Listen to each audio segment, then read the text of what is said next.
So we're here at the UBE exhibition today, and I'm going to be working on this Scots pine here as my demonstration tree.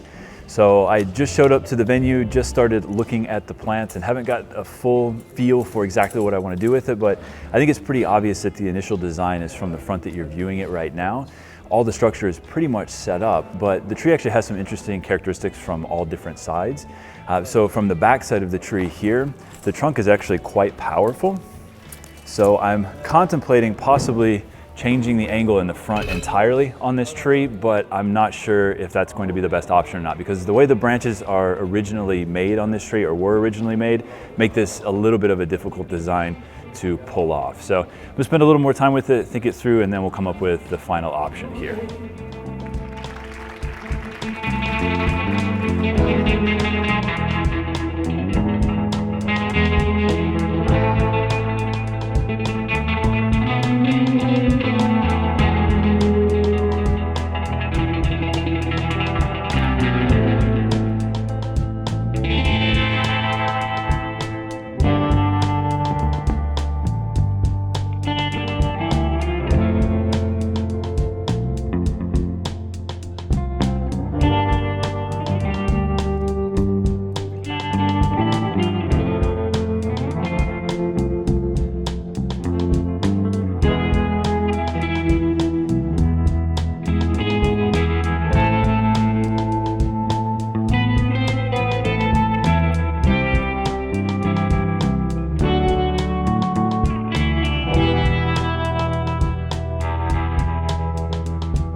What you are now taking is the detail that I've been explaining. Okay. Bjorn is a very huge man. Yeah. And he works like a